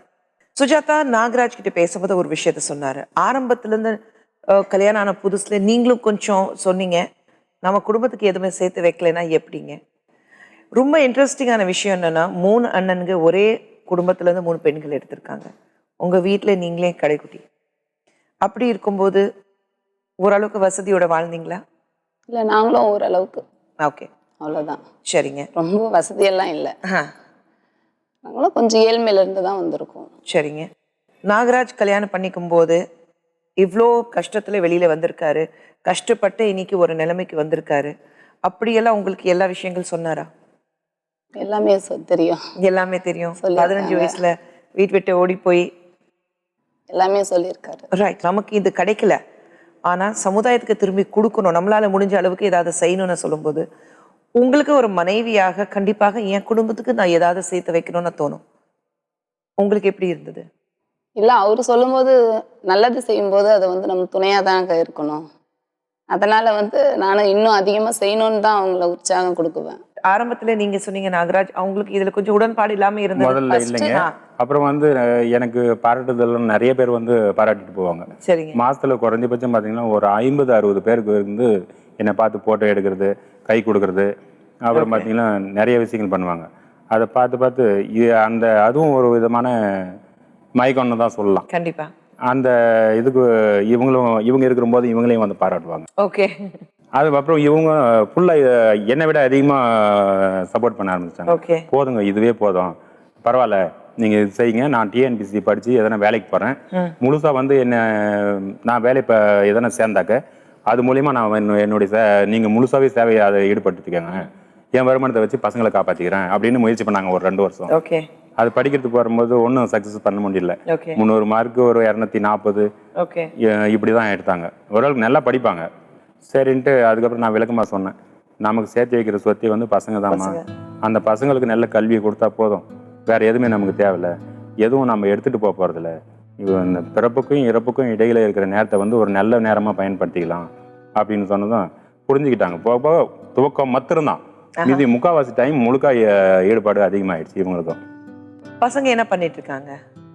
பெரிய பையன் 11th படிக்கிறான், சரிங்க. ரெண்டாவது 9th படிக்கிறான், ஓகே சின்ன பையன் 7th படிக்கிறான். 3 பையனுங்க. ஓகே. நீங்க இப்போ வீட்ல இந்த மாதிரி அன்னதானம் பண்ணும்போது, கடையை வச்சிருக்கீங்க, அங்கே ஹோட்டல் வச்சிருக்கீங்க, அங்கே எல்லாரும் வரும்போது பசங்க அங்க வந்து ஹெல்ப் பண்ணுவாங்களா? பசங்க வந்து பார்த்தீங்கன்னா உங்களுடைய வாழ்க்கை லட்சியம் என்ன அப்படின்னு வாத்தியார் கேட்பாங்க. அங்கே வந்து நம்ம மனுஷன்னு இப்படி வாழ்ந்தாக்க இவங்க அப்பா மாதிரி தாண்டா வாழணும் அப்படின்ட்டு ப்ரேயர்லாம் நிற்க வச்சு அவங்களுக்கு ஒரு மரியாதை கொடுப்பாங்க. ஓகே. கொடுத்து இப்படி தான்ப்பா வாழணும், இந்த மாதிரி ஏதோ வாழ்ந்தான் போனோம்னுலாம் இருக்கக்கூடாது அப்படின்னு எல்லா பசங்களுக்கு எதிர்க்க அவங்களுக்கு ஒரு தனி இன்ட்ரெஸ்ட் ஆகிடுச்சு. அதனால வந்து அவங்க கேட்டால் வந்து எல்லாருக்கும் சேவை செய்யணும், நல்லது செய்யணும் அப்படின்னு அவங்களே இப்போ பேச ஆரம்பிச்சிட்டாங்க. ஓரளவுக்கு அந்த மாதிரி தான் வளர்த்துட்டும் இருக்கோம். பிற்காலம் எப்படின்னு எங்களுக்கு தெரியாது, நாங்கள் இருக்க வெளியே அவங்களை நல்ல மாதிரி வளர்க்கணுன்ற ஆர்வத்தோட இது பண்ணியிருக்கோம். ஒரு ஹோட்டல் இருக்கும்போது நிறைய பேர் வரும்போது கொஞ்சம் ஒதுக்கி வச்சிருவாங்க, அடிச்சு அமுச்சிருவாங்க. ஆனா நீங்க அவங்கள கூப்பிட்டு சாப்பாடு போடுவீங்க. இதனால உங்களுடைய வருமானம், உங்களுடைய தொழில்ல ஏதாவது பாதிப்பு இருந்ததா? துவக்க காலத்துல அந்த மாதிரி எல்லாம் பண்ணிட்டு இன்னும் ஏழைப்பட்டவங்களுக்கெல்லாம் வந்து ஒரு 20 ரூபாய் கொடுத்துட்டு எவ்வளவு வேணாலும் சாப்பிடுங்க ஓகே அப்படின்னு ஒரு அறிக்கை இப்போ ஒரு 6 மாசத்துக்கு முன்ன தயார் பண்ணி போர்டு அடிச்சு வால் போஸ்டெல்லாம் ஒட்டி எல்லாம் ரெடி பண்ணிட்டு அந்த ஸ்கீமை கொண்டாடலான்ட்டு. காலையில் வந்து சாப்பிடுங்க, 20 ரூபா கொடுத்துட்டு சாப்பிட்டு போயினே இருங்க, 20 ரூபா முதல்ல கொடுத்துடணும், உள்ள போய் எவ்வளோ நாள் சாப்பிடுங்க, 50 ரூபாய்க்கு கூட சாப்பிட்டுக்காங்க அப்படின்னு சொல்லி ஒரு ஸ்கீம் அடிச்சு போஸ்டெல்லாம் ஓட்டினேன். அது ஆரம்பிக்கிற என்னன்னு 2-3 ஹோட்டல்காரங்க வந்து ரொம்ப அசிங்கமாக பேச ஆரம்பிச்சிட்டாங்க. அதனால வந்து எனக்கு யாருக்கிட்டையும் போராடுற குணமெல்லாம் இல்லைங்க. அது அவங்க கிட்ட நம்ம பேசவும் முடியாது, கம்முன்னு அமைதியாக உட்காந்துருவேன். எவ்வளோ திட்டினாங்கனாலும் அமைதியாக தான் இருப்பேன். கோபமே வராது. பட் எழுந்து போய் அவங்க கிட்ட கோபப்படுறது நல்லதுக்கு இல்லைங்களா, பொறுமை மிகப்பெரிய விஷயம் இல்லையா? அதனால நீங்களும் அப்படிதான் இருக்கீங்களா? இவர் வந்து திட்டும் போது உங்களுக்கு கோபம் வராதா? அவர் கோபமா இருக்கும்போது நான் பேசவே மாட்டேன். அந்த கோபம் வரும் அவருக்கு ஒரு சில டைம்ல வரும், அதான் வந்து எல்லாருக்கும் வர்றது இயல்பு தானே. அந்த டைம்ல நான் ஒரு ஒய்ஃபா அமைதியா இருப்பேன், அதுதான் சக்சஸ். ஓகே. ஒரே வீட்டில் இருக்கீங்க, ஆனா பசங்களுக்குள்ள ஒரு பிரச்சனை இருக்காதா? உங்க அண்ணன் வேற மாதிரி இருக்காங்க, சமையல் தனியா இருந்தாலும் ஆனா பசங்களுக்கு அந்த வேறுபாடு இருக்காதா? உடை விஷயத்துல எல்லாம் பார்த்தீங்கன்னா அவங்க எல்லாம் டாப் லெவலில் எடுத்து போடுவாங்க. என்னால் எவ்வளோ முடியுமோ அந்த அளவுக்கு தான் எடுத்து தருவாங்க. ஒரு 3000 ரூபாய்க்கு கூட ட்ரெஸ் எடுத்து போடுவாங்க. நான் ஒரு 300, 400, 500 இவ்வளோ எடுத்துப்பேன். அது உடையில அழகு கிடையாதுங்க, எளிமையாக இருந்தால் கூட உடையெல்லாம் நல்ல அழகாக தான் தெரியும். ஆமா, என் பிள்ளைங்களுக்கு எந்த ட்ரெஸ் போட்டாலும் அது எனக்கு அழகாக தான் தெரியும். அது இருக்கு. நம்ம பசங்க எதை போட்டாலும், பட் நான் கேட்கிற பசங்களுக்கு அந்த அந்த கஷ்டங்கள் இல்லையா? அப்படியெல்லாம் கேட்கவே மாட்டாங்க. எங்களுக்கு ஆச்சரியமா இருக்கும், எதை வாங்கி கொடுக்குறீங்களோ அதுல சந்தோஷப்படுறாங்க. கண்டிப்பா. அதுவும் ஒரு சில விஷயம் கேட்கவே மாட்டாங்க, ஏன்னா அவங்களுக்கே தெரியும் நம்ம என்ன கேட்கணும் அப்படின்ட்டு தெரியும். ஒரு சிலது கேட்டாங்களா நாங்க சொல்லுவோம், பிளஸ் மைனஸ் சொல்லுவோம், அதை பார்த்து புரிஞ்சுப்பாங்க. அந்த மாதிரி ஒரு நிறைய விஷயங்கள் வந்து நாங்க பார்த்தது இல்லை. பசங்களுக்கு வந்து நிறைய சொல்லுவாங்க, அப்பா வந்து ஓவரா டார்ச்சர் தராதிங்க, எது கொடுத்தாலும் அதை வந்து எதுகிற பக்குவம் உங்களுக்கு வரணும். நான் சொல்லிட்டேங்க பசங்களுக்கு, இப்போதே சொல்லிட்டு தான் இருக்கேன். என்னால் முடிஞ்சது உங்களுக்கு கல்விக்காக எவ்வளோ போராடியாவது உங்களை ஜெயிக்க வைக்கிறேன். உங்களுக்கு வந்து முடிஞ்சா கடைசி காலத்துக்குள்ள 3 இடம் வாங்கி வைக்கிறேன். உங்களுக்கு 3 பேருக்கு 3 இடம் வாங்கி வைக்கிறேன். அது மாத்திரம் தான் முடியும். அப்படி பண்ணனா அதில் நீங்கள் உங்களுடைய திறமையை வச்சு நீங்கள் அதில் கோபுரம் கட்டி வளர்ந்தாலும் சரி, குடிசை போட்டு வளர்ந்தாலும் சரி, அவன் திறமைக்கு ஏற்ற மாதிரி தான் எல்லாமே நடக்கும். அதனால் வந்து இந்த 3 இடம் மாத்திரம் வாங்கி வைக்கிறதுக்கு நான் முயற்சி பண்ணுறேன். முயற்சி தான் பண்ணுறேன், எனக்கு முடியும்னாலாம் சொல்லலை. முயற்சி பண்ணுற சொன்னதே பெரிய விஷயம் இல்லைங்க. சரி, உங்க அண்ணனுங்க எப்படி இருக்காங்க? நல்லா இருக்காங்க. பட் உங்களுக்கு கொஞ்சம் இடம் இருந்தது, அது உங்க அண்ணன் பேர்ல எழுதி வச்சுட்டீங்களே? ஆமாங்க, ஒரு 2.5 ஏக்கரா நிலம் இருந்துச்சு. சரிங்க. அவருக்கு சின்ன வயசுல எங்க அம்மாவோட சேர்ந்து அந்த மிலிட்டரிக்கு போனாரு இல்லைங்களா? சரிங்க. அவர் வந்து அந்த எங்களுக்காக நிறைய பாடுபட்டாரு. அவரும் அம்மா கூட இப்போ கூலி வேலையெல்லாம் செய்வார், ஸ்கூலுக்கு போயிட்டு வந்து கூலி வேலையும் செய்வார். சரி. அதெல்லாம் பார்க்கும்போது அவர் வந்து தந்தைக்கு ஈக்குவலாக எங்களுக்கு கண்ணுக்கு பட்டது. சரி. அதனால அந்த அண்ணன், இன்னொரு அண்ணனும் நானும் சேர்ந்து, அவருக்கு வந்து 2 பொட்டை பசங்க இருக்காங்க, அதனால செலவுக்கு கஷ்டப்படக்கூடாது அப்படின்ட்டு உங்களுக்கு வீட்ல எல்லாருக்கும் ஆம்பளை பசங்க, அவருக்கு மட்டும்? ஆமா. இல்ல அவங்களுக்கு 2 பொண்ணு ஒரு பையன், பெரிய பெரிய அக்காவுக்கு. அண்ணனுக்கு. இன்னொருத்தருக்கு ஒரு பொண்ணு ஒரு பையன், இன்னொரு Okay. அக்காக்கு. எங்களுக்கு 3 பசங்க. பையன். சரிங்க. அவரு சிஆர்பிஎஃப் வேலையில இருந்து வந்துட்டாருன்னா சும்மா இருப்பாரு. இப்ப இவங்க 2 பேருக்கு ஹோட்டல் இருக்கு. சரி, அதனால அவர் வந்து என்ன பண்ணுவாருன்னு சரி எழுதி வச்சுட்டாங்க. அந்த சரி 2 விவசாயம் ஏக்கர் பார்க்கட்டும் நிலத்தையும் அப்படின்ட்டு. அவர் வந்து ரொம்ப சிக்கனவாதி. ஓகே. என்ன தேவையோ அதுக்கு மட்டும் தான் செலவு செலவு பண்ணுவாங்க. அந்த மிலிட்டரியில் இருக்கிறவங்களுக்கு அந்த மாதிரி ஒரு இது பக்குவம் அப்படிதான் இருக்கு. ஓகே, 10 பைசா கூட வேஸ்டேஜ் செலவு பண்ண மாட்டார், யாருக்கும் கொடுக்கவும் மாட்டார். குட். அப்படி ஒரு பழக்கம் அவருக்கு. அதனால வந்து யாருக்கிட்டையும் நான் உதவியும் கேட்கறதில்ல, அவங்களும் நான் அவங்களை கேட்டே பழக்கமே இல்லை. எது வந்தாலும் வெளியில வந்து கடன் வாங்கிக்குவேன், கடன் வாங்கிட்டு அப்படியே மேனேஜ் பண்ணிக்குவேன். ரைட். இவ்வளோ விஷயங்கள் இருக்கு, நினைச்சா முடியாதது எதுவுமே இல்லை. நல்லது செய்யணும், அப்படி செய்யறதுக்கு ஒரு மனசு இருந்தா போதும். எத்தனையோ பேர் இருக்காங்க. இப்போ நம்ம மத்தியில ஒரு டீம் வந்திருக்கு. ஹாய் ஸ்னேகா. வணக்கம். வணக்கம். உங்க அண்ணன் ஆர்த்திக். நீங்க ஒரு டிரைவ் வச்சிருக்கீங்க, ஒரு அமைப்பு சொல்லலாம், அதை பத்தி சொல்லுங்க. எங்களோட என்ஜிஓ பேர் வந்து food bank. So food bank பார்த்தீங்களா பேசிக்காக ஃபேஸ்புக் மூலயமா ஸ்டார்ட் பண்ணது. சரி. ஸோ நான் தனியாக இருந்து என்னோட ஃபேஸ்புக் குரூப்ல இருந்து ஸ்டார்ட் பண்ணது தான் அது. ஸோ அது வந்து எப்படின்னு பார்த்தீங்கன்னா வீடு இல்லாதவங்களுக்கு வந்து வீட்டு சாப்பாடு போல செஞ்சு தருது. Okay. To the homeless people. ஹோம்லெஸ்னா தெருவில் இருக்கிறவங்க? ஆமா, தெருவில் இருக்கவங்களுக்கு. இது ஏன் நம்ம ஹோம்லெஸ்ன்னு சூஸ் பண்றோம்னு பார்த்தீங்கன்னா, ஆல்ரெடி நம்ம ஆர்ஃபனேஜஸோ ஹோம்ஸ்லயும் அவங்களுக்கு ரெகுலரான மீல் கிடைக்கும், எவ்ரிடே மீல் கிடைக்கும். பட் எண்ட் ஆஃப் த டே இவங்கெல்லாம் பார்த்தீங்கன்னா சம்திங் அவங்க ஏதாவது பெக் பண்ணாலும் அப்படிதான் இருக்கு. எண்ட் ஆஃப் த டே அவங்க வந்து ஒரு காசு கொடுத்து தான் நம்ம வந்து என்ன சொல்றது, அந்த பிச்சைங்கிற ஒரு விஷயத்த வந்து தவிர்க்கணுங்கிறதுக்காக நம்ம இந்த ஃபுட் அவங்க இது பண்ணுறதுக்கே வந்து ஃபுட்டுக்காக தான் பார்க்குறாங்க. கண்டிப்பாக. ஸோ அந்த ஃபுட்டை நம்ம கான்செப்டாக வச்சு எடுத்துகிட்டு போகிறோம். எங்களோட அல்டிமேட் கோல் என்னன்னு பார்த்தீங்கன்னா ஹங்கர் ஃப்ரீ இந்தியான்னு நாங்கள் ஸ்டார்ட் பண்ணியிருக்கோம். இது சென்னையில் ஃபஸ்ட்டு ஸ்டார்ட் பண்ணி it's more than 18 chapters all over இந்தியாவில் இப்போ பண்ணிட்டு இருக்கோம். Okay. So this got viraled in social media. So அது மூலயமா இப்போ we are getting much response on that. எதுக்கு இது ஆரம்பிக்கணும்னு உங்களுக்கு தோணுச்சு? இது பேசிக்காக பார்த்தீங்கன்னா அன்னதானம்னு ஒரு விஷயம் நம்ம எல்லா ட்ரெடிஷ்னல் ஃபேமிலிஸ்லையும் வந்து ஃபாலோ பண்ணுவாங்க. உங்கள் வீட்லையோ இல்லை எங்கள் வீட்லையோ எல்லா ஒரு வீட்லேயுமே லைக் அன்னதானம்னு ஒரு விஷயம் இருக்கும். உங்களோட ஏதாவது ஒரு ஃபங்க்ஷன், கல்யாண நாள் இல்லை ஏதாவது யாருக்காவது பர்த்டேஸ் அப்படின்னா இருக்கும். பட் இது பார்த்தீங்கன்னா ரெகுலர் பேசிஸில் கிடையாது. அண்ட் மோர் ஓவர் இதில் என்னன்னா நிறைய பேர் வந்து ஏதாவது பண்ணணும்னு பார்க்குறாங்க, but they don't have any kind of platform. Okay. அவங்களுக்கு இப்போ நீங்கள் ஒரு நல்லது பண்ணணும்னு பார்த்தீங்கன்னா you don't have any idea. நீங்கள் பிளாங்காக போயிட்டு ஒரு ஆசிரமத்தில் போயிட்டு காசு கட்டிட்டு வந்துடுவீங்க. கரெக்ட். பட் இதில் என்னன்னு பார்த்தீங்கன்னா உள்ளுக்குள்ளே நீங்கள் இன்வால்வ் ஆகி பண்ணுறது. ஸோ இது எப்படின்னா நீங்கள் எப்படி உங்கள் வீட்டில் ஒரு கெஸ்ட் வந்தால் நீங்கள் எக்ஸ்ட்ரா சமைச்சு தருவீங்களோ அது மாதிரி எங்களோட இதுக்கு நீங்கள் எக்ஸ்ட்ராவாக சமைச்சு கொடுக்கலாம். அப்படின்னா ஒரு வீட்ல சமைக்கிறாங்கன்னா நீங்க சொல்லிடுறீங்களா இந்த மாதிரி யார் யார் வீட்ல எக்ஸ்ட்ரா சமைக்கிறாங்க? ஆமா, இது வந்து வாலண்டியர்ஸா உள்ள வருவாங்க. ஸோ வாலண்டியர்ஸ் என்னன்னா, so you can cook the food you can prepare. நீங்க உங்களால எவ்வளவு முடியுமோ நீங்க எங்களுக்கு சமைச்சு தரலாம். ஏதோ you can come and join our distribution. எங்களோட டிஸ்ட்ரிபியூஷன்ல சேர்ந்து நீங்க கொடுக்கலாம். அப்படி இல்லைன்னா ஃபுட்டா மட்டும் நீங்க கொடுக்கலாம். டிஸ்ட்ரிபியூஷன்ல சேர்ந்து கொடுக்கலாம் அப்படின்னா நீங்க எங்கேயாவது ஒரு இடம் ஃபிக்ஸ் பண்ணிடுவீங்களா இந்த நேரத்துக்கு வந்து கொடுக்கணும்? சென்னை ஃபுல்லா 18 இடத்துல நாங்க பண்ணிட்டு இருக்கோம். சரி. ஸோ அண்ணா நகர், டி நகர், வெஸ்ட் மாம்பலம், தாம்பரம், ஸோ எல்லா மேஜர் பார்ட் ஆஃப் சிட்டிஸ் ஐ மீன் ஏரியாஸில் பண்ணிட்டு இருக்கோம். அந்தந்த ஏரியாவுக்கு ஒரு ஒரு வாட்ஸ்அப் குரூப் எங்களுக்கு இருக்கு. ஸோ அதில் வந்து அட்மின்ஸ்னு இருப்பாங்க. ஸோ நீங்கள் வந்து லீட் எடுத்து பண்ணணும்னா you can be a leader like something leading kind of people. So அதில் நீங்கள் உள்ளே வந்தீங்கன்னா you can automatically go on. ஒரு நாள் ஒரு ஏரியாவில் பண்ணுறோம் நாங்கள். ஓகே. ஆர்த்திக், சொல்லுங்க. நீங்கள் எப்படி இதுக்குள்ளே நுழைஞ்சிங்க? இல்லை, ஸ்டார்ட் பண்ணும்போது ஆக்சுவலாக ஃபேஸ்புக்கில் ஒரு பேஜ் ஓப்பன் பண்ணி தான் ஸ்டார்ட் பண்ணோம். சரி. இது நல்ல வயகால வச்சு பார்த்தீங்கன்னா நீங்க 2 பேரும் பேசிட்டீங்களா?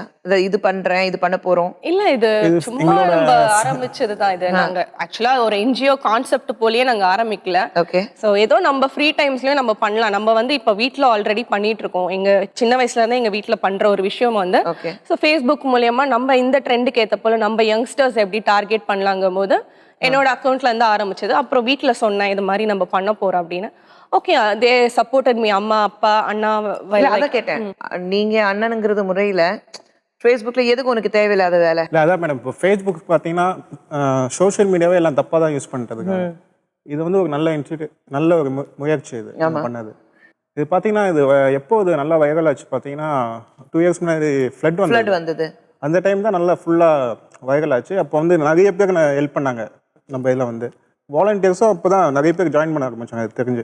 ஸோ எல்லாரும் யோசிச்சுட்டு இருப்பாங்க எல்லாரும் வந்து பண்ணணும்? எப்படி பண்ணணும். ஃப்ளட் டைம்லாம் பார்த்தீங்கன்னா that was a peak moment. நம்ம ஏதாவது பண்ணணும், ஏதாவது இந்த யாருக்காவது ஹெல்ப் பண்ணணும் பண்ணும்போது தான் so we got connected with people. So அது மாதிரி தான் எல்லாரும் உள்ள வந்தாங்க. பட் இது வந்து ஃப்ளட்டுக்கு முன்னாடி we started this group. Okay. So பிகினிங்ல கொஞ்சம் we had some like struggling points மாதிரி இருந்தது. எப்பவுமே டீதிங் ப்ராப்ளம்ஸ் இருக்கும். இது எப்படின்னா தட் வாஸ் லைக் கொஞ்சம் டிமோட்டிவ் கூட இருந்தது. லைக் எதுக்கு நீங்க பண்றத வந்து பப்ளிசிட்டி போல பண்றீங்க? Because I use to go and click a picture. இப்போ நான் ஒரு ஃபுட் ட்ரைவ் போனேன்னா நான் போய் பார்த்துட்டு ஒரு போட்டோ எடுத்துட்டு போடுவேன். அந்த போட்டோ நான் எதுக்காக போடுறேன்னா அதை பார்த்துட்டு ஒரு 4 பேர் வரணுங்கிறதுக்காக I used it for the campaign போல நான் அதை யூஸ் பண்ணேன். But end of the day அது எப்படி ஆச்சுன்னா மேக்கிங் இட் லைக் எதுக்கு நம்ம கொடுக்கறது பப்ளிசிட்டி பண்றீங்க. பட் தேர் இஸ் நம்ம இந்த கை கொடுக்கறது இந்த கை தெரியக்கூடாதுன்னு சொல்லுவாங்க. பட் இப்போ என்னன்னா இந்த கை கொடுத்தாதான் தெரியணும்னு நான் சொல்றேன். அப்பதான் இந்த கையும் சேர்ந்து வந்து கொடுக்கும். உங்க கூட உங்க 2 வாலண்டியர்ஸ் வந்திருக்காங்க. குணவந்தி வணக்கம். வணக்கம் ma'am. And Anand welcome to the show. வணக்கம். ஆனந்த் நீங்க சொல்லுங்க, நீங்க எப்படி இந்த டீம்ல ஜாயின் பண்ணீங்க? நான் ஃபேஸ்புக்கில் தான் பார்த்தேன். ஃபர்ஸ்ட்டு ஒரு குரூப்பாக பார்த்தேன். சரி நம்ம ஏரியாலேயே பண்ணுறாங்களே என்ன பண்ணுறாங்கன்னு வாட்ச் பண்ணிட்டு இருந்தேன். அப்புறம் பார்த்தா இந்த மாதிரி தே அசம்பிள் அட் அ பாயிண்ட், ஒரு இடத்துல எல்லாரும் சேர்ந்துட்டு அங்கேருந்து தே கோ அரவுண்ட் போய் ஸ்ட்ரீட்டில் ஒரு தெருவாக பார்த்துக்கிட்டு யார் சாப்பாடு வெயிட் பண்ணுறாங்க, சாப்பாடு இல்லாமல் இருக்காங்க, அவங்களை பார்த்து சாப்பாடு கொடுக்குறாங்க. ஸோ பார்த்து ஒரு 2-3 வீக்ஸ்லேயே ஐ ஃபாலோட். அப்புறம் நானும் கூட சேர்ந்துட்டேன். இப்போ it's been like 2.5 years. Alright. And குணவந்தி நீங்க? Like I am a house wife. So as usually எல்லாரும் மாதிரி நானும் சோஷியல் மீடியாவில் நிறைய டைம் பாஸ் பண்ணுறதுக்காக I was just looking it. அப்போ பார்க்கும்போது தான் ஸ்ரீயாமா வந்து அதோட ஃபோட்டோஸ் எல்லாம் பார்த்தேன். ஸோ ஓகே ஏதோ நல்லது பண்ணுறாங்க, we can also join with them அப்படின்ற ஒரு இதில் அவங்களுக்கு கால் பண்ணி பேசி அவங்க கூட ஜாயின் ஆனது. இட்ஸ் லைக் 2.5 years ஆயிடுச்சு இன்னைக்கு. Okay. So we have join. என்ன பண்ணுவீங்க ஒரு வாலண்டியர் சொல்லும்போது? சமைச்சு கொடுப்பீங்களா இல்ல போய் டிஸ்ட்ரிபியூட் பண்ணுவீங்களா?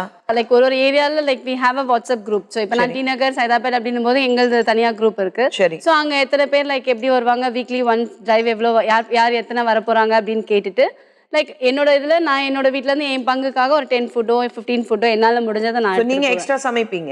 ஆஃப்கோர்ஸ். பேர்ல 4 பேர் இருக்காங்கன்னா நீங்க ஒரு 15 பேருக்கு சமைப்பீங்க? ஆஃப்கோர்ஸ். இதே மாதிரி அந்த குரூப்ல இருக்கவங்க எல்லாருமே ஒரு 4-5 10 அவங்களால எல்லாருமே முடிஞ்சதை வீட்டு ஃபுட் எடுத்துட்டு வந்து ஒரு இடத்துல அசம்பிள். இதனால உங்க வீட்டுல ப்ராப்ளம் இல்லையா? இது வந்து ஒரு நல்ல விஷயம் தான். பிளஸ் இதுல வந்து என்னன்னா என்னோட பசங்களும் கத்துக்கிட்டது என்னன்னா ஃபுட்டை வேஸ்ட் பண்ணாம அது இன்னும் 2 பேர் கொடுத்தா அவங்க ஃபுல் பண்ணுவாங்க. That's true. ரைட். ஏன்னா நிறைய பேர் வீட்டுல பார்த்துருக்கோம், நல்லது செய்யணும்னா நம்மளே வந்து சம்பாதிச்சு வீட்டுக்கு கொண்டு வரும்போது எதுக்கு தேவையில்லாம இன்னொரு குரூப்புக்கு கொடுக்கணும், வீட்டுக்கு சேர்த்து வச்சா போதுமே, 4 பேர் தான் வீட்டில் இருக்கும், எதுக்கு 10 பேருக்கு சமைக்கணும்? இல்லையே like first I started doing with Sneha. இப்போ என் பசங்க husband everyone we do actually டிரைவுக்கு போய் எல்லாருமே பார்த்துட்டு யாருமே சின்ன பசங்க கூட வேஸ்ட் பண்ணுறது இல்லை ஃபுட். ஸோ இப்போ மென்டாலிட்டி மாறுது ஆக்சுவலா ஆஃப்டர் த ஃப்ளட். இப்போ நம்மளுக்கே அந்த பிரச்சனை வரும்போது ஸோ அவங்க வந்து அந்த பாயிண்ட் ஆஃப் வியூல இருந்து இப்போ மக்கள் யோசிக்க ஆரம்பிச்சிட்டாங்க and people started helping out. எத்தனை பேர் இதுல இன்வால்வ் இருக்காங்க? இதுல வரைக்கும் இப்போ 25,000 மெம்பர்ஸ் இருக்காங்க. 25,000. திஸ் இஸ் இன் சென்னை மட்டும்? ஆமா மெம்பர்ஸ். சரி. ஆக்டிவ் வாலண்டியர்ஸ் பாத்தீங்கன்னா 500+ இருக்காங்க. Okay.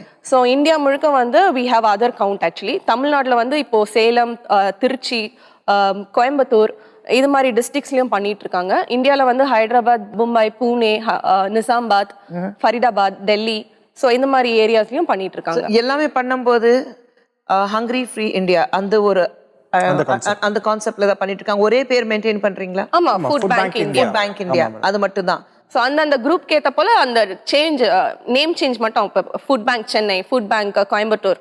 So it's like a chapters wise. ஒரு பிரான்ச்ல இருந்து அந்த சாப்டர்ஸ் போல we are getting into it. Right. மற்ற ஸ்டேட்ல இருந்து நீங்க சொன்னீங்க இது ஃபேஸ்புக்ல போட்டீங்க, you are connected with the world.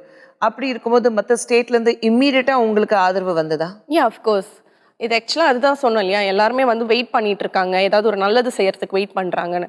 So அதோட எஃபெக்ட் தான் இது. ஸோ நம்மளுக்கு ஒரு ஐடியா கிடச்சிச்சு, இப்படி தான் பண்ணணும்னு அவங்களுக்கும் தெரிஞ்சிச்சு.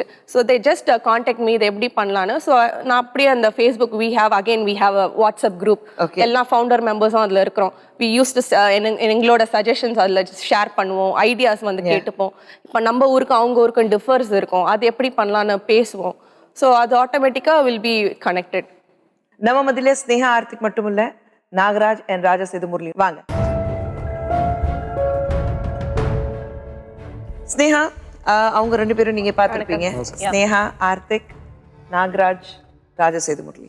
நீங்க 2 பேரும் ஃபேஸ்புக் இந்த மாதிரி வாட்ஸ்அப் இதெல்லாம் இருக்கீங்களா? இருக்கு ஃபேஸ்புக்ல உங்களுக்கு இந்த மாதிரி ஃபேஸ்புக்ல இருக்கிறதுனால இருக்கு. அந்த ஹெல்ப் வருதா? பார்க்குறாங்க, பார்த்துட்டு முடிஞ்ச வரைக்கும் சப்போர்ட் பண்ணுறாங்க. எனக்கு இங்கே சென்னையை சேர்ந்த நண்பர் ஒருத்தர், அவர் தம்பி ஆஸ்திரேலியாவில் அவங்க அண்ணன் இருக்கார். அவர் வந்து 10 லட்ச ரூபாய் எடுத்துகிட்டு வந்து கொடுத்தாருங்க. கடையிலே ஓப்பனிங் பேசி கொடுத்தாரு. ஒரு 1 ஹவர் பேசிட்டு அந்த 10 லட்ச ரூபாயை வந்து வேணான்னு திருப்பி அனுப்பிச்சிட்டேன். ஓகே. ஏன்னா நான் சுய உழைப்பால் செஞ்சாக்க ஒரு மன திருப்தி கிடைக்கும், கண்டிப்பா சந்தோஷம் கிடைக்கும் அப்படின்ற மாதிரி நினைக்கிறேன். அப்படி திருப்பி அனுப்பிச்சிட்டேன். அப்புறம் கடைசியில் அந்த நண்பர் வந்து ஏதாவது ஒரு பைசாவை வாங்க வந்ததுக்காக ஆஸ்திரேலியாவிலேருந்து வந்திருக்காரு. நான் ஒரு மாதத்துக்கு வந்து 10 லட்ச ரூபாய்க்கு மேலே சம்பாதிக்கிறேன். ஆனால் நான் ஒரு வருஷமும் இந்தியாவுக்கு வரும்போது ஒரு டொனேஷன் பண்ணிட்டு போயிடுவேன். அது வந்து இந்த வருஷம் உங்களுக்கு தான் நான் பண்ண போகிறேன் அப்படின்னு சொன்னார். ஒரு 500 ரூபா கொடுங்க, இந்த மாதம் பேனா வாங்குறதுக்கு மட்டும் கொடுங்க அப்படின்னு. எவ்வளோ பேனா தேவைப்படும்னாரு. 500 பேனா வாங்க, நான் 5 ரூபாய்க்கு வாங்குவேன், 3 ரூபாய்க்கு வாங்குவேன், 10 ரூபாய்க்கும் வாங்குவேன், அதனால் நீங்கள் ஒரு 500 ரூபா மாத்திரம் கொடுங்கண்ணு. அதெல்லாம் நீங்கள் கேட்காதீங்க, நான் பேக்கெட்டில் இருக்கிறத மட்டும் கொடுக்குறேன் அப்படின்னு சொல்லிட்டு எங்கள் எல்லாம் தூக்கி போட்டு அவர் நீங்கள் பார்க்காதீங்க, நான் போன பின்னாடி பார்த்துக்கோங்க அப்படின்ட்டாரு. 36,000 ரூபா இருந்துச்சு அதில். ஸோ அதில் உங்களுக்கு பசங்களுக்கு வந்து அந்த பேன் நல்லா கொடுக்கறதுக்கு பேனா கொடுக்கறதுக்கு அந்த மாதம் மாத்திரம் வாங்கி கொடுத்துட்டேன். மீதி பணம் 2 பேர் இப்போ கல்விக்காக சேரத்துக்கு வழி இல்லாமல் இருந்தாங்க.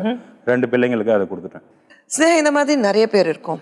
இப்போ வாலண்டியர்ஸ் நீங்கள் உங்களை மாதிரி படித்த யூத், அந்த அடுத்த ஜென்ரேஷன் சொல்கிறோம், நீங்களும் இந்த மாதிரி இறங்கி இந்த வேலை செய்யும்போது அடுத்த ஜென்ரேஷனுக்கு நீங்கள் என்ன சொல்ல விரும்புகிறீங்க? கண்டிப்பாக இது வந்து ஒரு ஹாபியாக எடுத்துக்கணும்னு நினைக்கிறேன். இப்போ எப்படி ஒரு கிரிக்கெட் பார்க்குறதையோ ஒரு ஸ்போர்ட்ஸில் இருக்கிற ஒரு ஆர்வம் வந்து கண்டிப்பாக சோஷியல் ஒர்க்லேயும் இருக்கணும். ஸோ அதுக்கான இப்போ நிறைய பேர் அப்படி உருவாகிட்டு வராங்க. ஃப்ரம் எங்களோட ஜென்ரேஷன்லேயே அது ஸ்டார்ட் ஆகுது. கண்டிப்பாக எங்களுக்கு வர ஜென்ரேஷன் அதை இன்னும் யூட்டிலைஸ் பண்ணுவாங்கன்னு நான் நம்புகிறேன். நீங்கள் கண்டிப்பாக இன்னும் சில பேர் சந்திச்சிருப்பீங்க, எதுக்கு டைம் வேஸ்ட் பண்ணிட்டு இருக்கா, இதில் என்ன லாபம் அவளுக்கு வரப்போகுது, இல்லை என்ன சம்பாதிக்க போகிறா, இதில் என்ன செய்ய போகிறா. ட்ரூ. இதில் எங்களோட மேஜர் கான்செப்ட் என்னன்னா, ₹1 கூட இதில் வந்து டொனேஷனாக நாங்கள் வாங்க மாட்டோம். மணியாக வாங்குறது இல்லை, மணி கிடையாது. If you want to contribute, நீங்கள் வந்து எங்களுக்கு சாப்பாடாக கொடுங்க. ஸோ இந்த காசு கொடுத்துட்டு போகிறதெல்லாம் இங்கே வேண்டாம். ஸோ பிகாஸ் அவங்க வந்து இது உள்ளுக்குள்ளே வந்து அனுபவிக்கணும். ஜாய் ஆஃப் கிவிங், அவங்க என்ன கஷ்டப்படுறாங்க, அவங்களோட லைஃப் ஸ்டைல் என்ன, ஜஸ்ட் நம்ம போய் காசு கொடுத்துட்டா எல்லாமே முடிஞ்சிடும் இருக்கக்கூடாது. ஸோ அதில் நாங்கள் வந்து ரொம்ப குறிக்கோளாக இருக்கோம். அண்ட் இது மட்டும் இல்லாமல் நிறைய ஆக்டிவிட்டீஸும் பண்ணிகிட்ருக்கோம். இப்போது ரெகுலராக எல்லாரையும் இருக்க முடியாது இல்லையா. ஸோ அவங்க பர்சனல் லைஃப்பும் இருக்கும். அதுக்காக என்ன பண்ணுறோன்னா மாஸ் குக்கிங் போல் பண்ணுறோம். ஏதாவது ஒரு நாள் வந்து ஒரு 10,000 பேருக்கோ 1000 பேருக்கோ வந்து ஒன்றா சமைச்சு எடுத்துகிட்டு போகிறோம். ஓகே. ஸோ இது மாதிரி ஆக்டிவிட்டீஸும் பண்ணிகிட்ருக்கோம். இது மட்டும் இல்லாமல் வி எஜுகேட் பீப்புள். இப்போ எக்ஸஸ் ஃபுட் இருந்ததுன்னா அதை எப்படி நம்ம யூட்டிலைஸ் பண்ணலாம், ஒரு சாப்பாடு மீந்துருச்சுன்னா எப்படி போய் கொடுக்கலானோ நாங்கள் வந்து கேம்பெயின் மூலயமா நாங்கள் வந்து போஸ்ட்லேயோ ஃபேஸ்புக்லேயும் இப்படியும் பண்ணிகிட்ருக்கோம். அண்ட் மரீனா பீச்லேயும் நாங்கள் ரீசெண்டாக ஒரு இது பண்ணோம் இதை பற்றி. ஸோ அந்த அவேர்னஸும் நாங்கள் இப்போ ஸ்ப்ரெட் பண்ணிட்டு இருக்கீங்க. நீங்கள் என்ன நினச்சிட்டு இருக்கீங்க அடுத்த ஜெனரேஷனுக்கு? நீங்கள் ஏன்னா மற்ற நிறைய பேர் ஏதாவது செய்யணும்னு ஆசை இருக்கும், ஆனால் எப்படி செய்யறதுன்னு ஒரு தயக்கமும் இருக்கும். அவங்களுக்கு என்ன சொல்ல விரும்புறீங்க? சமுதாய பணிக்கு எல்லாரும் வரணும். பார்த்துட்டு பார்க்காம போயிடக்கூடாது. நாம் வந்து எதுவுமே இல்லை, ஒருமே பிரச்சனை இல்லைன்னு சொல்லி உட்காண்டோம்னு தெரியாது. இறங்கி வந்து பார்க்கணும். நம்மளால் முடிஞ்ச சமுதாய பணி நாம் செய்யணும். அடுத்தவனை அழுகாமல் நம்ம பார்த்துக்கணும், அடுத்தவனை வறுமை இல்லாமல் நம்ம பார்த்துக்கணும். இதைத்தான் நம்ம வந்து ஒவ்வொருத்தருக்கும் சொல்லி கொடுக்குறோம். நாம் செய்கிற நிகழ்வுக்கெல்லாம் ஒவ்வொருத்தரையும் கூட்டிகிட்டு வந்து ஏன் காட்டுறோம் அப்படின்னா, நமக்கு கீழே உள்ளவர் கோடி, இதை நீ பார்த்துக்க அப்படின்னு கண்ணுக்கு காட்டணும். அவங்களுக்கு காமிச்சு அவங்களுக்கு அதை உணர வைக்கணும். நீங்கள் யூஸ் பண்ண ட்ரெஸ் இருக்கா, எங்கிட்ட கொடுங்க. பெட்ஷீட் இருக்கா, டவல் இருக்கா, தலகாணி உரை இருக்கா, சுடிதார் இருக்கா, இதையெல்லாம் கொடுங்கன்னு சொல்லி வாங்கி இல்லாதவங்களுக்கு கொடுத்துட்டு இருக்கோம். இப்போ இல்லாதவங்க இன்னும் நிறைய பேர் இருக்கான், இவனுக்கு உதவி செய்யறதுக்கு நீ வா அப்படின்னு சொல்லி தான் ஒவ்வொருத்தருக்கும் இந்த விஷயத்தை உணர வச்சு சமுதாயத்துக்கு இழுத்துட்டு இருக்கோம். ஒரு விஷயத்தை நீங்கள் ஆரம்பிச்சிருக்கீங்க, ஆனால் அதில் ஆர்வம் காட்டி எத்தனையோ பேர் அதில் இன்வால்வ் ஆயிருக்காங்க. மக்களுக்கு நல்லதை செய்யணும், உங்கள் மூலமாக நீங்கள் செய்கிறீங்கன்னா உங்கள் மூலமாக செஞ்சுட்டு இருக்காங்க. இந்த மாதிரி எத்தனை பேர் நம்ம சமுதாயத்திலே இருக்காங்க. அவங்களுக்கு எல்லாருக்கும் நன்றி தெரிவிச்சுக்கிறோம். மீண்டும் சந்திப்போம். நிஜங்கள்.